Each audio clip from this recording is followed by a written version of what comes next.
In a packed courtroom, arrogance meets quiet dignity when a police officer disrespects a black woman in front of everyone.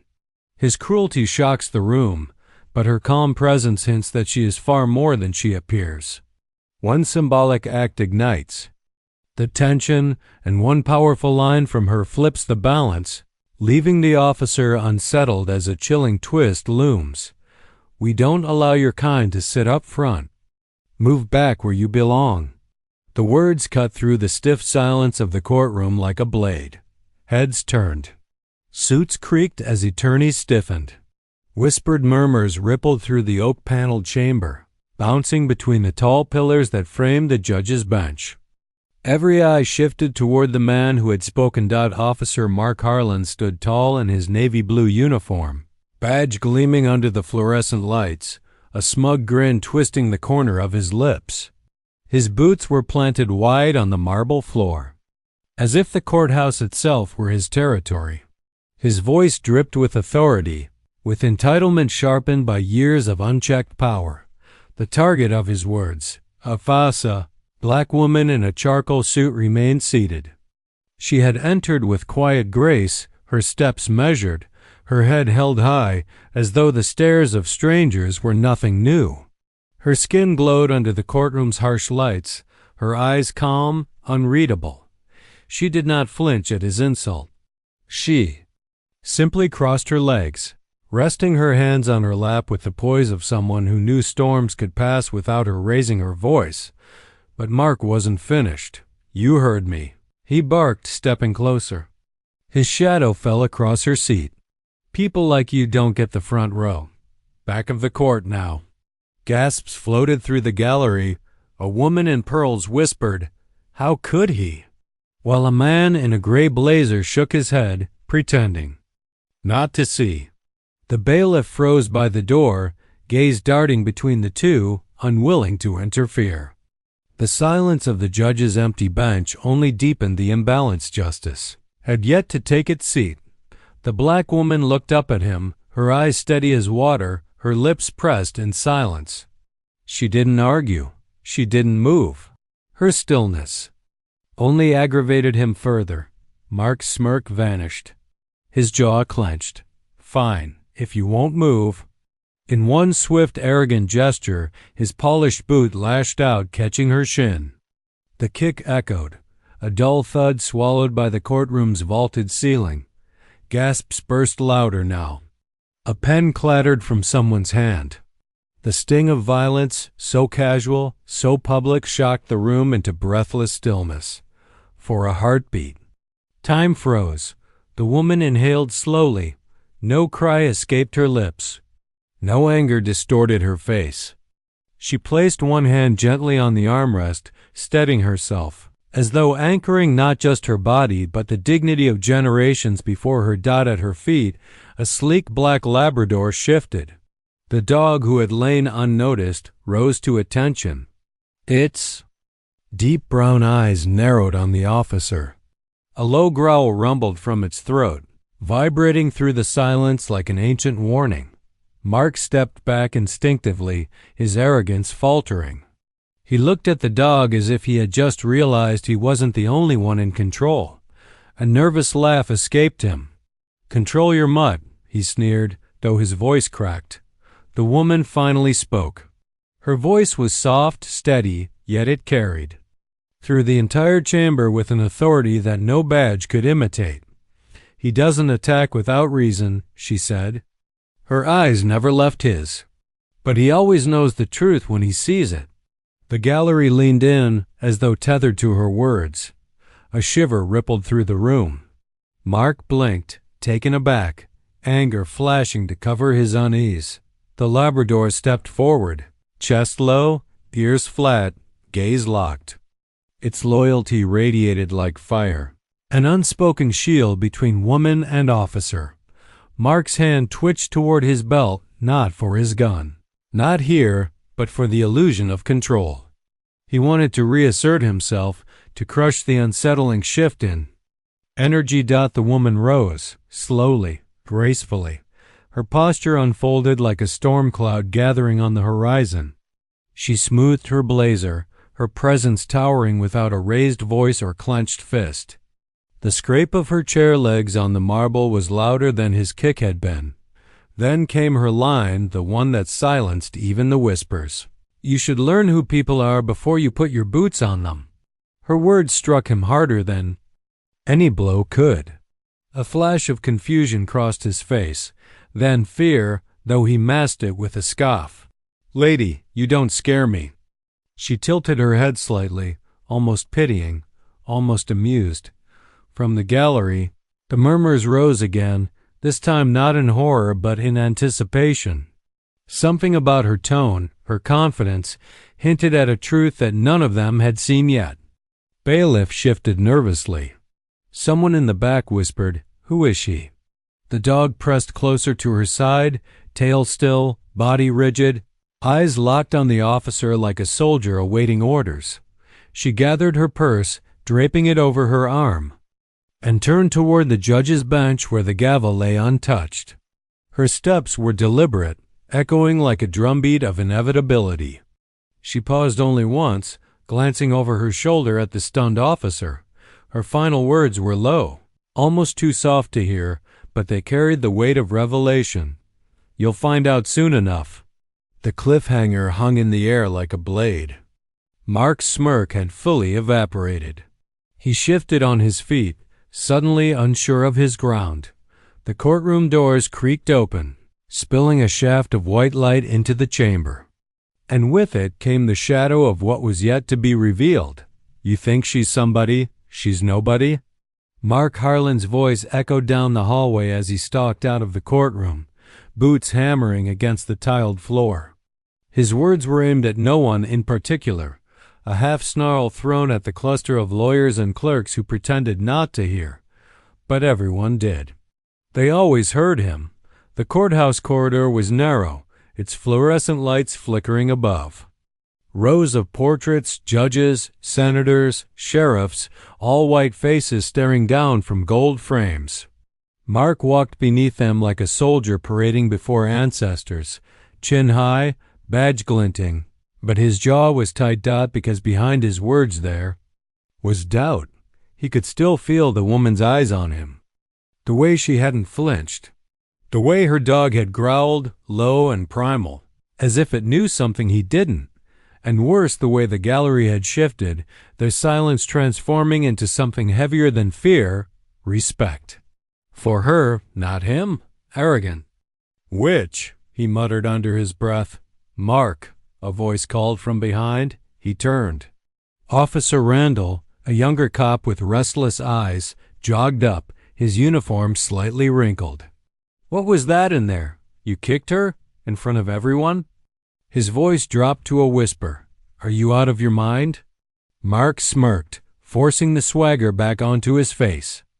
"Just reminding her of her place." Randall shifted uneasily, glancing around. "Her place? You don't even know who she is." "People are already talking." Mark waved him off. "People talk about me all the time. Let them." But Randall's words clung to him. He shoved through the double doors into the open-air courtyard of the courthouse, craving a cigarette he'd sworn to quit last year. The sun was merciless, baking the pale stone steps where reporters often gathered. Today, only a handful lingered, scribbling in notebooks, eyes darting like vultures sensing blood. He pulled out a lighter, flame flickering. His hand shook. He cursed and shoved it back in his pocket. Above him, the American flag flapped, ropes creaking against the pole. Its shadow fell long across the ground, slicing the courtyard into light and dark. He stood in the dark. Meanwhile, inside the courtroom, the woman had not left. She remained near the bench, her dog at her heel, while clerks filed papers and murmured in hushed tones. Her silence unsettled them more than any outburst could have. She walked slowly to the front, brushing her fingers lightly against the judge's gavel, not as a thief but as one reacquainting herself with something already hers. The bailiff approached nervously. "Ma'am, are you waiting for someone?" She turned her head slightly, a calm smile flickering at the edges of her lips. "I'm exactly where I need to be." The dog sat obediently, its eyes fixed on the door where Harlan had stormed out. By midday, the whispers had spread beyond the courthouse. At the coffee shop across the street, two paralegals leaned close over their lattes. "She didn't even blink," one whispered. "I heard she works in law enforcement," the other replied. "But not around here. New in town, maybe." On the courthouse steps, a janitor paused mid-sweep to tell another worker, "That officer?" He kicked her like she wasn't human. But the way she looked at him, man, I've seen generals look softer than that. In the sheriff's office, phones buzzed with texts. Who was she? "Did you see the dog?" He's going to regret that. And Mark, sitting at his desk hours later, scrolling his own phone, could feel the tide shifting even through the screen. He slammed it down. Cowards. All of them. Randall, across the room, said nothing. He had seen the look in her eyes, too. He had heard the crowd's reaction. And he wasn't so sure anymore that Harlan was untouchable. That night, Mark drove home under a sky bruised with storm clouds. His squad car hummed along the empty road, red taillights stretching into the dark. Yet the silence inside the car was unbearable. He heard her voice. Again. "You should learn who people are before you put your boots on them." Each syllable echoed, taunting, pulling at something buried deep, a fear he didn't dare name. At a stoplight, rain began to fall, splattering against the windshield. He glanced into the rearview mirror. For a split second, he thought he saw a pair of glowing eyes in the backseat. Dog's eyes. Calm, steady, watching. He spun around. Nothing, just shadows. He cursed under his breath and gripped the wheel tighter. "I'm not scared of her, or her damn dog." But the words rang hollow in the empty car. Across town, in a modest brick house with a single porch light burning, the woman knelt beside her Labrador, stroking its head gently. "You were patient." "Today," she whispered. "That was good. Soon enough, he'll know." The dog pressed its muzzle into her palm, eyes full of unspoken loyalty. She straightened, moving to her desk where papers lay spread, files, photos, reports stamped with police seals. Her gaze lingered on one photo in particular, Mark Harlan, smirking beside his patrol car. Her lips tightened, but her eyes remained calm. "It won't be long now," she murmured. Thunder cracked outside, shaking the window panes. The storm had come, and with it, the beginning of his unraveling. The night was thick with silence. Not the peaceful kind, but the suffocating sort that pressed in from every wall. The kind that made every creak of the floorboards sound like a whisper of judgment. Mark Harlan sat on the edge of his bed, boots still on, staring at the badge tossed carelessly on the knitstand. The silver gleam usually filled him with pride, a reminder of his authority. Tonight, it mocked him. His reflection in the darkened window glared back, pale and tired.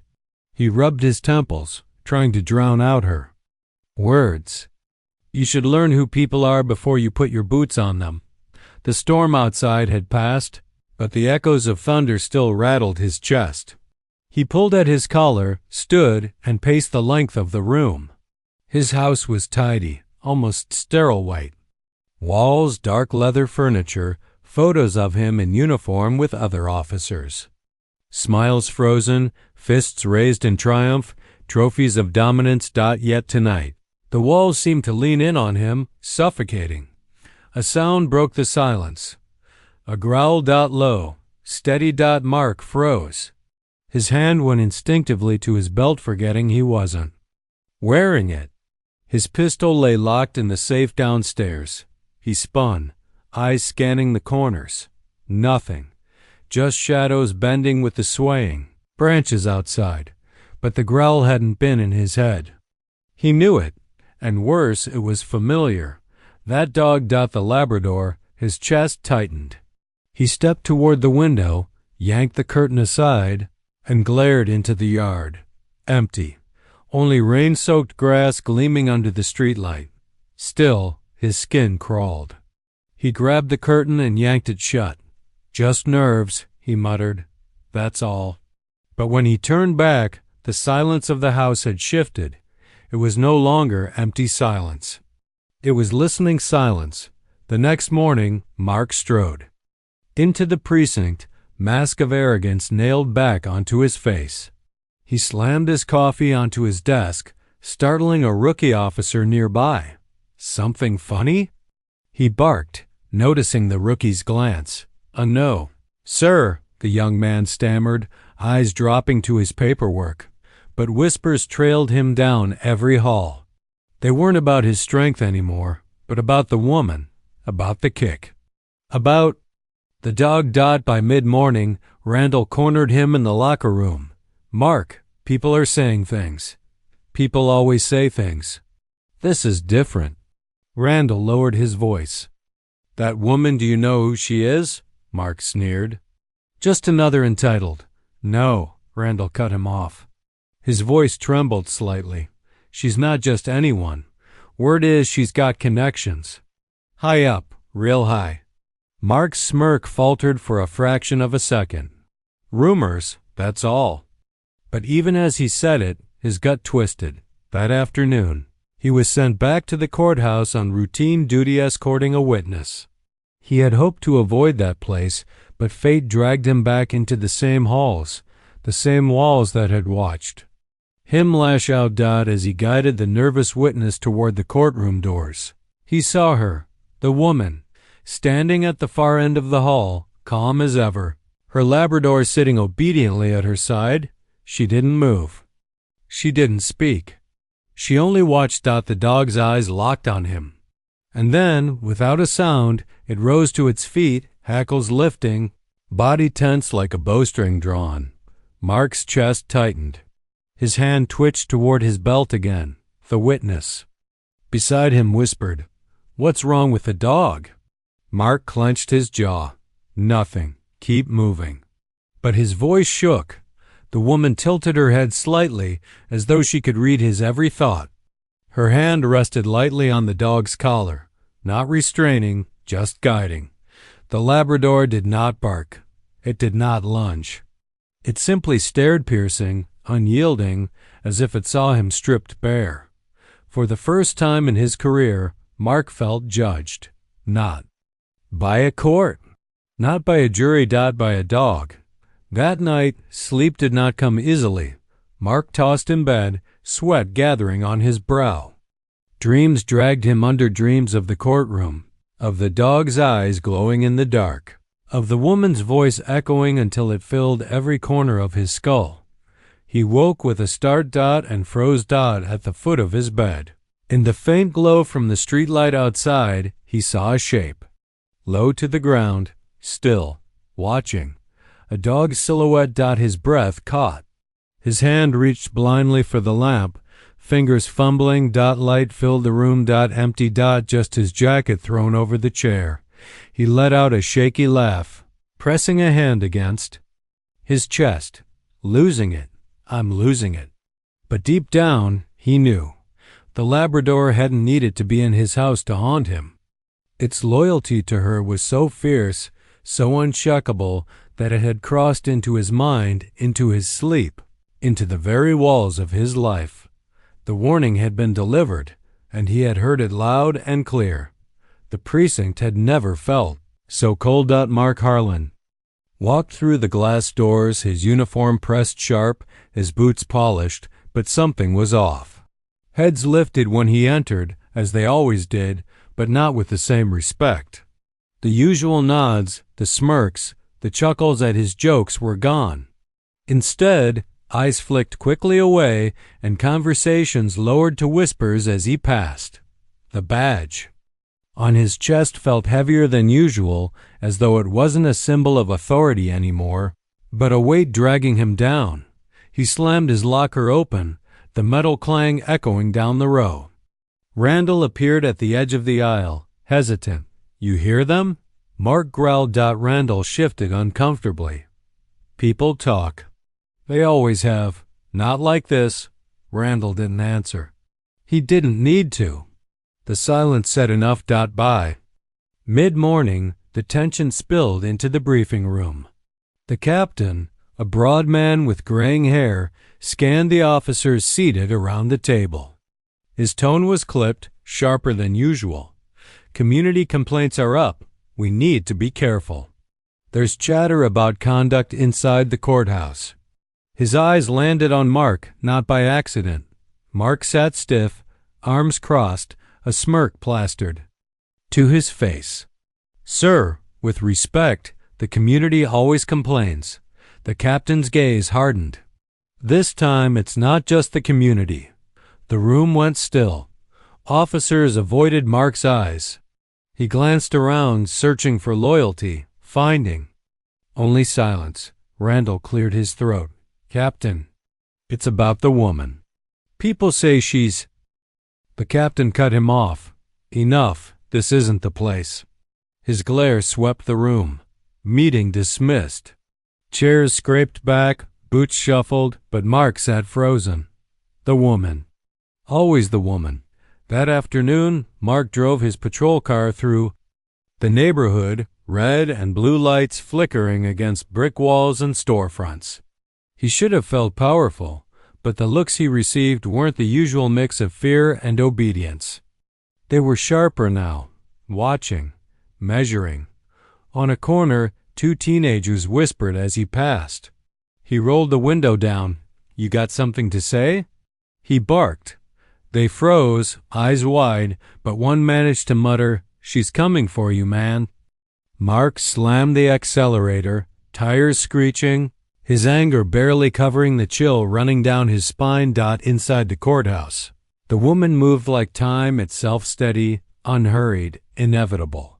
Her Labrador at her side drew just as much attention as she did. People gave way when she walked past, not out of fear, but out of respect they couldn't quite explain. She stopped at the clerk's desk, signing papers, her voice calm. The dog sat at her heel, eyes scanning the room with quiet vigilance. Ma'am, the clerk whispered nervously, you're making people nervous. They don't know who you are. The woman looked up, her expression kind but firm. They don't need to, not yet. The dog wagged its tail once, then sat straighter. Ears pricking, as though it knew the moment of revelation was drawing closer. That night, Mark sat in the bar near the precinct, a glass of whiskey sweating in his hand. The place buzzed with chatter, but it all seemed to circle him, threads of rumor weaving tighter.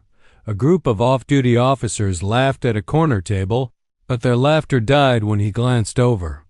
One of them leaned in, whispering, not even trying to hide it. Word is she's not just anyone. Yeah, another replied. She's about to be someone we all answer to. Mark's hand tightened on his glass until the ice cracked. He stood, chair scraping harshly, and stormed. Out into the night air. Rain slicked the streets, neon lights reflecting off the wet pavement. Mark lit a cigarette, inhaling sharply, trying to steady his nerves. Then he heard it again. That growl. He spun. The alley beside the bar yawned dark and empty. But the sound was there, low, rumbling, primal. Show yourself.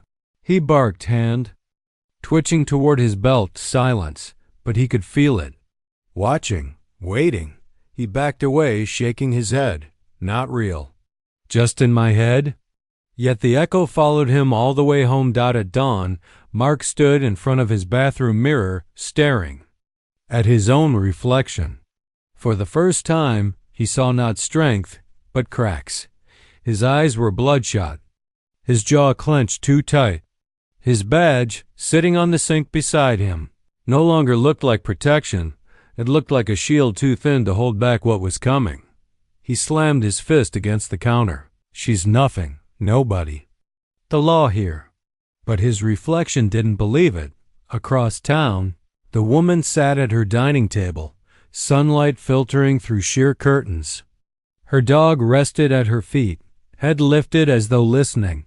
She sipped her coffee, opened a folder. and pulled out a letter stamped with the police department seal. Her eyes moved over the words carefully. Then, folding it back into the envelope, she whispered to the dog, "Tomorrow the mask cracks." The Labrador thumped its tail once against the floor. Loyal. Steady. Ready. And somewhere across the city, Officer Mark Harlan woke to the sound of his own heartbeat hammering louder than. The rain outside. The courthouse lobby pulsed with tension. Lawyers shuffled papers with nervous hands, clerks whispered in tight circles, and civilians waiting on benches leaned in, sensing something greater than routine proceedings was unfolding. At the center of it all, she walked out, the black woman in her charcoal suit, her Labrador steady at her side, each step measured, dignified. She wasn't loud, wasn't demanding. She didn't need to be. Silence wrapped around her like a cloak, and people instinctively moved aside as though she carried an invisible authority. Mark Harlan, standing at the security checkpoint, stiffened the instant he saw her. He forced his smirk into place, barking. Orders at 2 rookies scanning IDs. "Don't let her think she runs this place," he muttered, but when her eyes met his, the smirk faltered.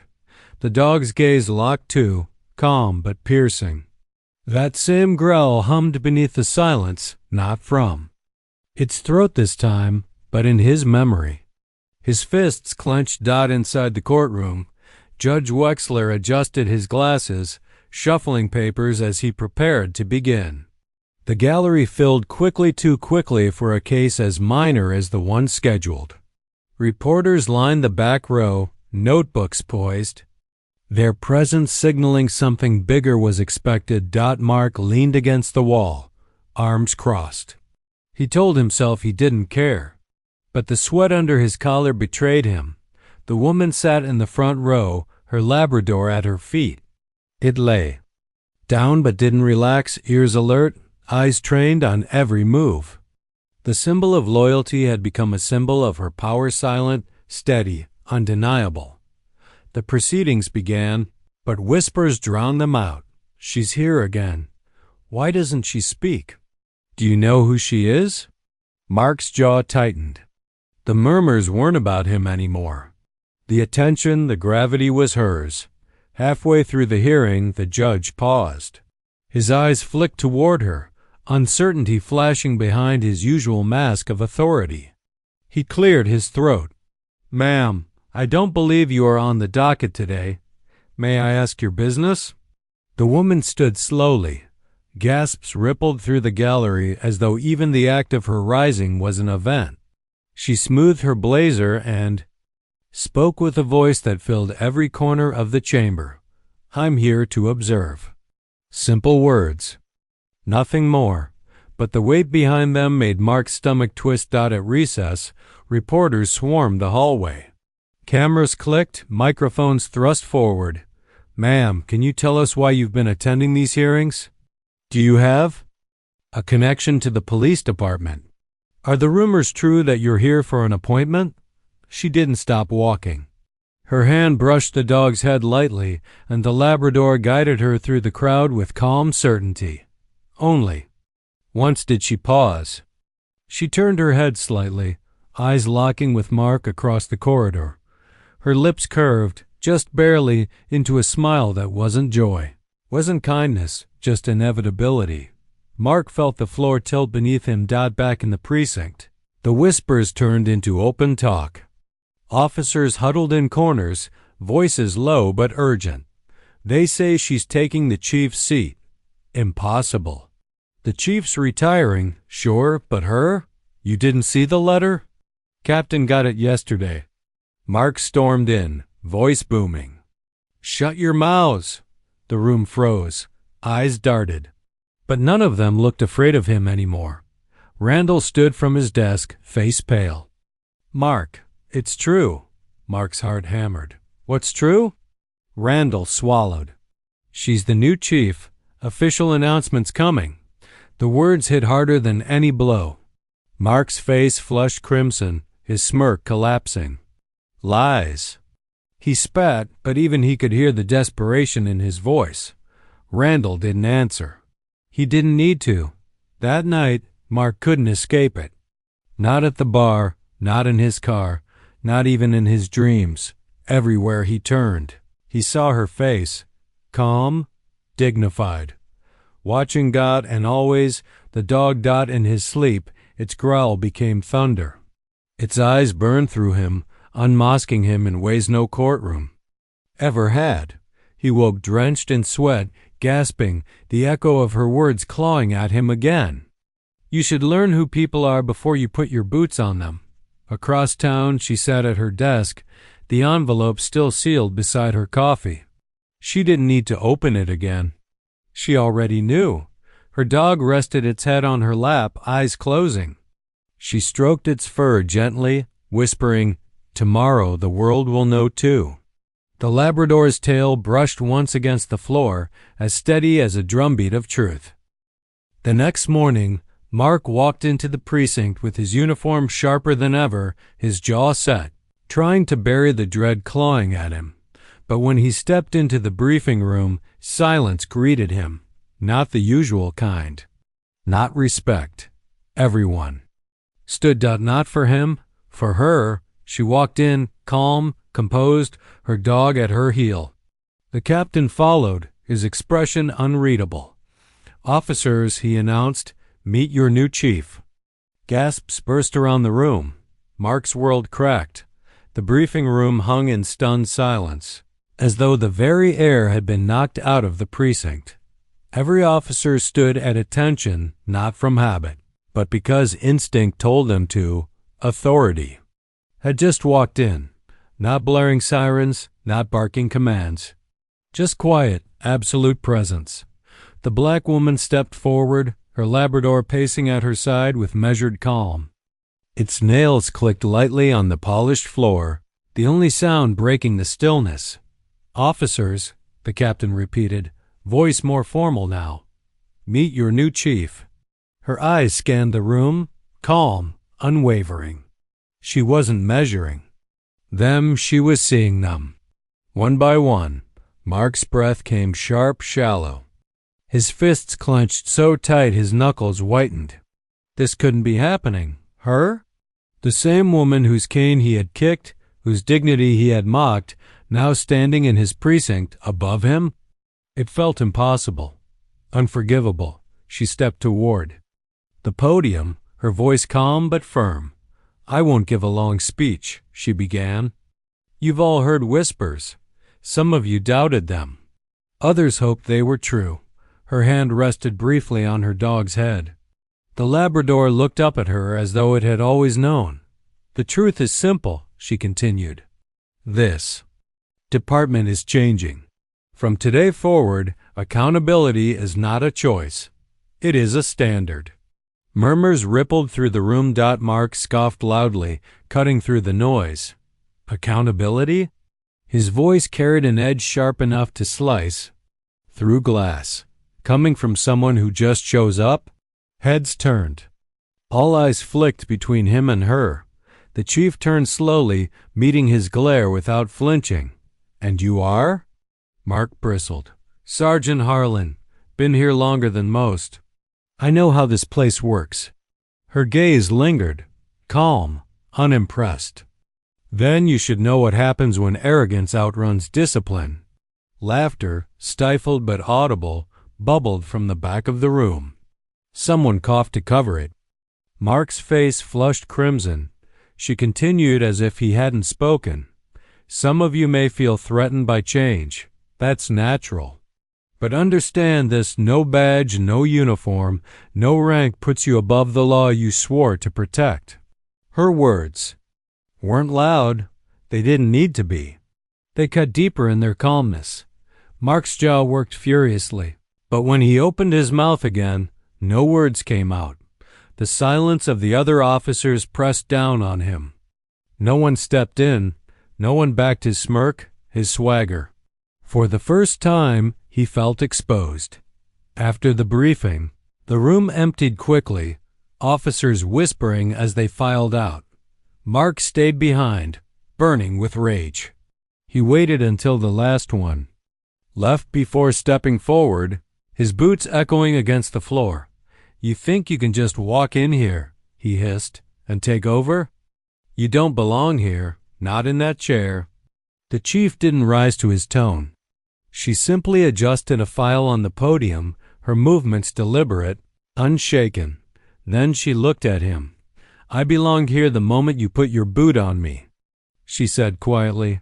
The words hit like thunder. Though her voice barely lifted, Mark froze. The memory slamming back into him, the cane snapped from her hand, the arrogance in his smirk, the growl of her dog. "You remember, don't you?" She continued. "Because I do, and so does everyone else." For the first time, his mouth had no retort. The Labrador stepped forward, positioning itself between them. Its eyes locked on Mark, unblinking. Mark's throat tightened. He knew it was just a dog. He told himself that over and over. But the weight in its stare felt like judgment itself, steady, undeniable. The chief's voice broke the silence again. "I won't have to expose you, Sergeant. You'll do that yourself. Arrogance always does." She brushed past him, her dog following. The faint scent of her perfume lingered as she left the room, and with it, the echo of her words. Outside, the hall buzzed. Officers avoided Mark's eyes. Randall passed by, offering a half-hearted nod, but his silence was louder than any insult. The brotherhood Mark had relied on was fracturing, shifting toward her, not him. Mark stormed to his desk, slamming drawers, tossing papers aside. His reflection in the glass cabinet caught his eye. The uniform looked the same. The stripes still rested on his sleeve. But the face? The face staring back looked cornered, desperate, small. That night, the precinct cafeteria was unusually crowded. Officers gathered in groups, their voices low, cautious. But the subject was the same. She put Harlan in his place. About time someone did. She didn't even raise her voice. Mark sat alone in the corner, stabbing at his food without eating. Each whisper stabbed deeper. His phone buzzed an email. He opened it, and the words punched him in the chest. Mandatory review hearing, Sergeant Mark. Harlan.date. Pending.location. Internal Affairs. Signed. Chief A. Reynolds. His fork clattered against the tray. The dog's eyes flashed in his mind again, the silent judgment, the unshakable truth. For the first time in years, fear crept under his skin. That night, she stood in her new office. The blinds open, the city light spilled in, washing her desk in gold and shadow. She ran her hand over the leather chair, the chief's seat, and then sat down. Her dog settled at her feet, tail brushing the floor once, steady as a heartbeat. She whispered, almost to herself, "The seat doesn't give power. It reveals it." The Labrador's ears flicked, as if it agreed. In the stillness, she closed her eyes, not with relief, but with focus. Tomorrow the real work would begin. And tomorrow, Mark's unraveling would continue. The courthouse hallways, usually humming, with the shuffle of papers and the low murmur of legal arguments, now carried a different kind of sound, whispers sharp enough to cut through the marble air. "They said she's the chief? You're joking, his chief? After what he did?" The voices hid behind walls and doorways, but the tension didn't hide at all. It was written on every face, from the janitor pushing his mop slowly across the tiles to the bailiffs standing stiffly at their posts. Sergeant Blake, the cop whose boot had marked the courtroom floor only hours earlier, moved through the hall like a man dragging chains. His uniform, once a badge of power, now looked like borrowed cloth that no longer fit. He could feel the eyes following him, tracing the trail of his arrogance, replaying the moment his voice had cracked in front of the woman he had mocked. Every conversation stopped when he passed. Every whisper waited until he was a few steps further, and then started again, sharper, more cruel. He clenched his jaw. "They're just cowards. They'll forget. I still know the system. I still know the game. but as he turned the corner, he stopped. There she was, Chief Daniels, the black woman he had humiliated, struck, and dismissed, stood at the end of the hallway. Not in fury, not in rage, but in calm command. She wasn't raising her voice, wasn't pointing fingers. She was listening. To an older attorney, nodding once. Her dog sitting by her side like a shadow made of loyalty. Her very stillness mocked him. You think one title makes you untouchable? He muttered under his breath, but the words tasted weak. When she looked up, their eyes locked. For a second, the hallway was silent. Even the mop bucket seemed to stop rolling. Her voice was quiet, measured, but it carried farther than his ever had. Some men build their authority on fear. But fear doesn't last. Respect does. He felt the ground tilt. Was she talking to me or to them? The whispers returned, louder this time, no longer hiding. She's right. He's finished. About time. Blake swallowed. The arrogance he had carried for years was still in his chest, but it no longer had weight. It was hollow, and everyone could hear the echo. She stepped closer, her heels striking the marble with calm precision. The dog padded. Alongside her, its eyes never leaving him, as if it knew every thought twisting in his head. Sergeant Blake, she said evenly, your silence will protect you for now, but not forever. And just like that, she walked past him. No dramatic pause. No cruel smile, just the cool assurance of someone who didn't need to fight anymore because the truth was already doing it for her. Blake wanted to spit, to shout, to reclaim the authority he once believed eternal. But when he opened his mouth, no words came. Only the sound of whispers behind him, echoing like a verdict he couldn't appeal. The courthouse walls had changed. They no longer carried his power. They carried hers. The night air outside the courthouse carried the faint smell of rain, though. No drops had fallen yet.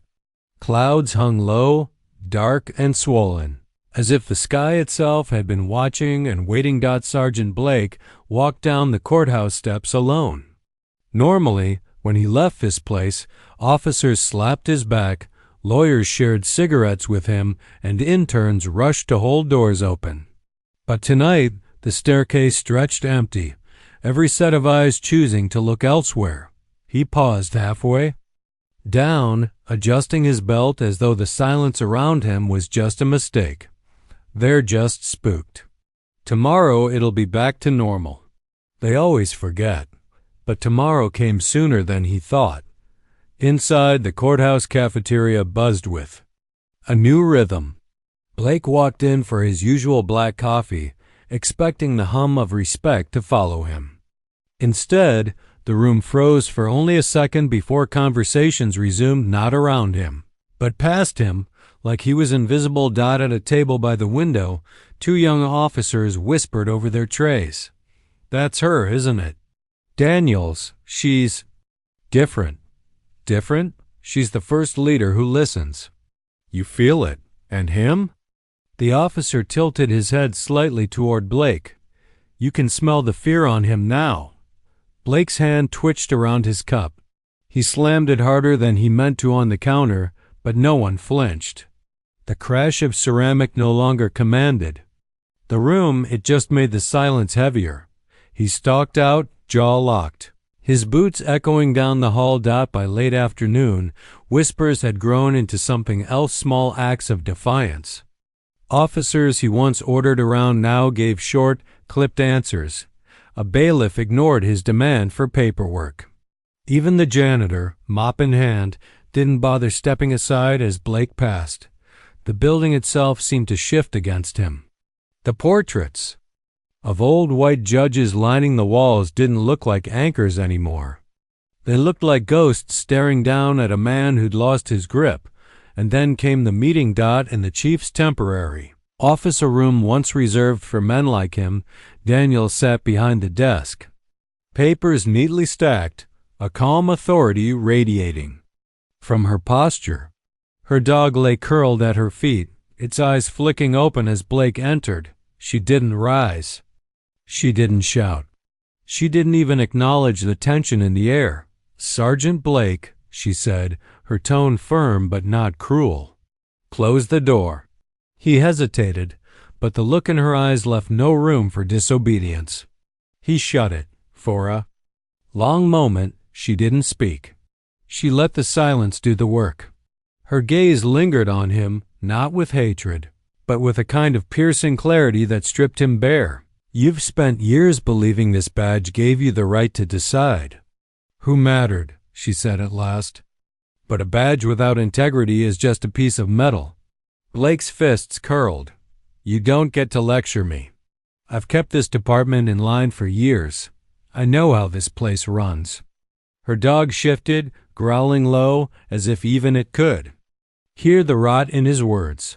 Daniels didn't move. She leaned forward slightly. "No, Sergeant, you've kept it chained." "That's not the same thing." The words landed heavier than any slap. He wanted to argue, to remind her of his rank, his years of service, the fear he commanded. But when he looked into her eyes, he saw no fear at all, only certainty, and it terrified him. When he left the office, his steps were uneven. The whispers outside grew louder, but now they weren't whispers anymore. They were conversations spoken, openly, carelessly, as if his authority had already been erased. "Think she clean house?" "She already has. Blake won't last the month." He clenched his teeth so hard it hurt. But deep down, beneath the anger, another feeling crept in, one he had spent his entire career crushing in others. Shame. The courthouse, once his kingdom, was turning into a prison of mirrors. Everywhere he looked, he saw pieces of himself reflected back. The cruelty, the arrogance, the false strength that had once gone unquestioned. Now the questions were everywhere. And no matter how loud he shouted, no one was listening. Morning light poured through the tall courthouse windows, sharp and unforgiving. It painted stripes across the polished wood floors like prison bars. For Blake, it felt prophetic. He adjusted his uniform in the mirror of the locker room, tugging at the stiff collar, brushing invisible dust from his badge. The reflection stared back at him, hollow eyes, tight jaw, lines deeper than yesterday. "This place still runs on order," he told himself. "And I am order. But the knock at the door shattered his mantra. "Sergeant," a younger officer called, voice clipped. "Chief Daniels wants you in courtroom 1, now." Not requests. Not asks. Wants. The word stung. Courtroom 1 was packed. Reporters lined the back rows, pens poised.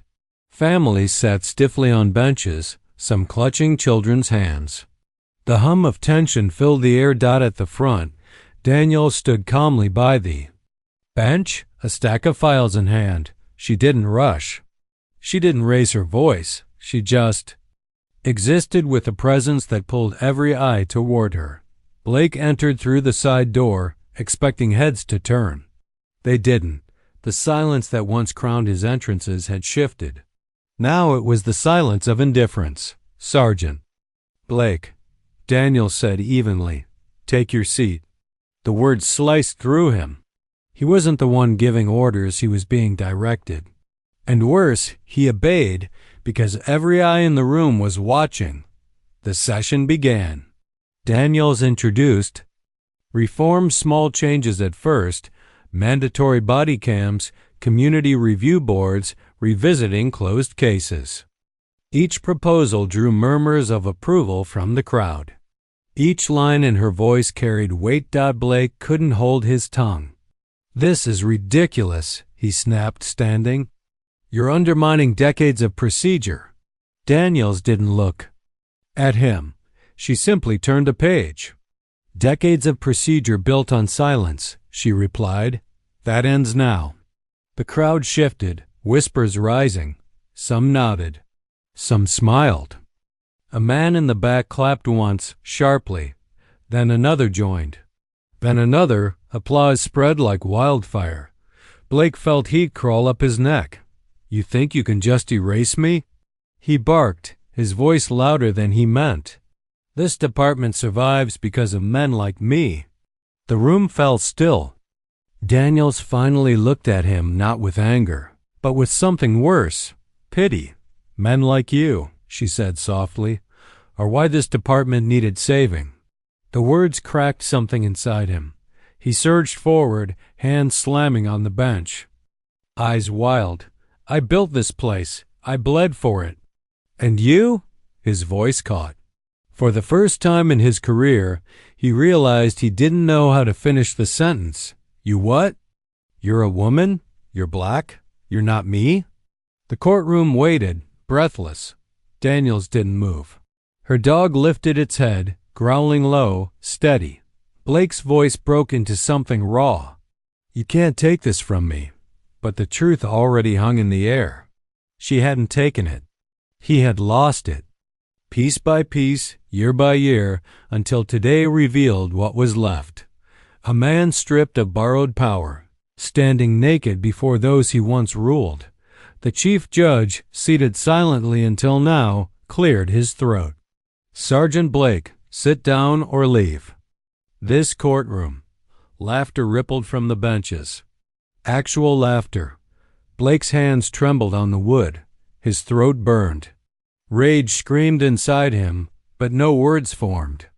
He saw faces turning toward Daniels, not him, faces that once feared his presence, now dismissing him like a shadow at noon. He sat. The applause began again, this time louder, stronger, like a verdict delivered by the people themselves. For the rest of the session, Blake sat frozen. His badge weighed like iron against his chest. Every reform announced felt like a nail sealing a coffin. Every nod of agreement from the crowd hammered it shut. When it ended, Daniels gathered her papers. Calm as ever. She didn't look at him. She didn't need to. The people had already seen who held the future and who belonged to the past. Blake stumbled into the hallway afterward, sweat dampening his collar. His vision blurred at the edges. The courthouse felt different now, like the walls themselves were leaning away from him. Officers passed him, but none stopped. None saluted. None acknowledged him at all. He was no longer invisible. He was irrelevant. The city evening was cooler than the day had promised. Street lights blinked awake one by one, spilling amber over cracked sidewalks. Blake walked down them alone, his shoes dragging as though the pavement pulled against him.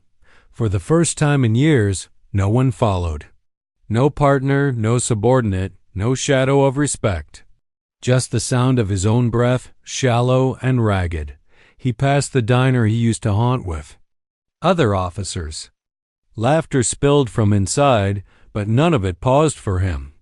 A few glanced at the window, recognized his face, and looked away. Once, people had avoided his gaze out of fear. Now, they avoided it out of disgust. His house stood dark when he arrived. A grand old structure he had once believed symbolized stability. Now it loomed like a mausoleum. He pushed the door open, the creak louder than it had ever been. Inside, silence. No greetings. No warmth. Even. The family photos on the mantel seemed colder, the smiles trapped in another time. He dropped his badge on the table. It clattered, echoing too long in the empty house. The weight that had once filled him with pride now pressed like a stone on his chest. Meanwhile, across the city, Danielle sat in her small but bright living room. Her uniform jacket hung neatly on a chair. The dog rested at her feet, its head nudging her ankle every now and then. On her coffee table lay stacks of files cases being reopened, names being cleared, truths being documented. Her phone buzzed with messages of support, community leaders, journalists, even families of victims long forgotten. She didn't smile much, but there was peace in her eyes. She wasn't seeking celebration. She was building something that would outlast her. Back at the precinct the next morning, the shift room buzzed. Blake walked in one last time. Conversations quieted, not with the old fear, but with something harder to bear, indifference.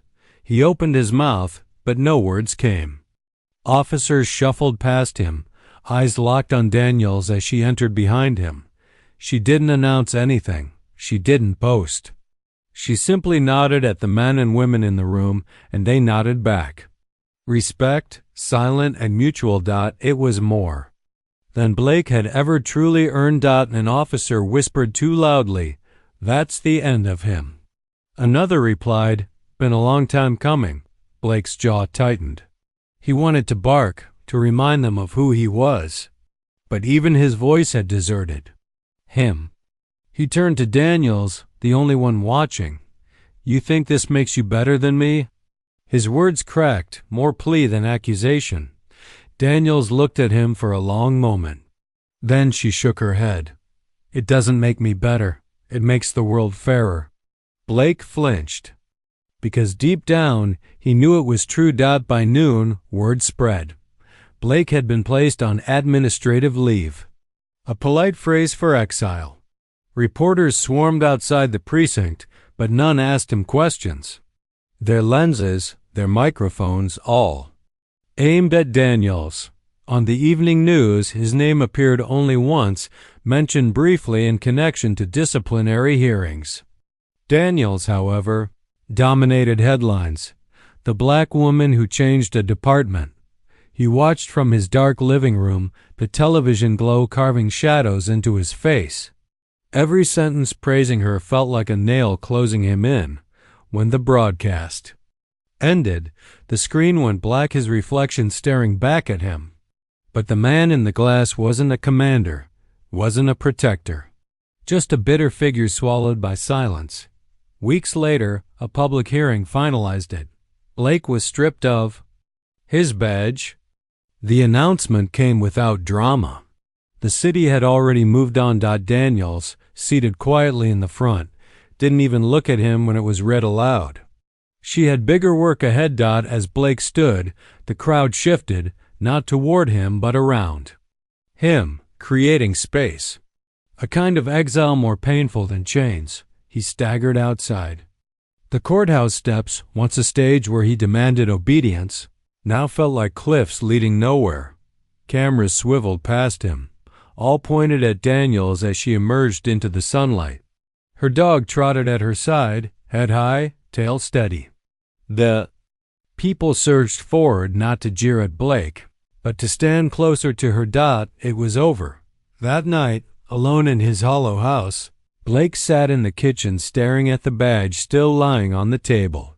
He reached for it, then drew his hand back. It didn't belong to him anymore. The silence pressed in, thicker than any crowd. For once, he didn't fight it. Outside, the city lights glimmered. Somewhere Daniels was meeting with community leaders, reviewing reforms, reshaping futures. She didn't think of him. She didn't need to. His downfall was not marked by fire or fury, but by something far worse, being forgotten. And so it ended not with Daniels striking back, not with Blake's final roar, but with dignity standing firm while arrogance crumbled on its own. The quiet revolution had begun, and the city would never be the same.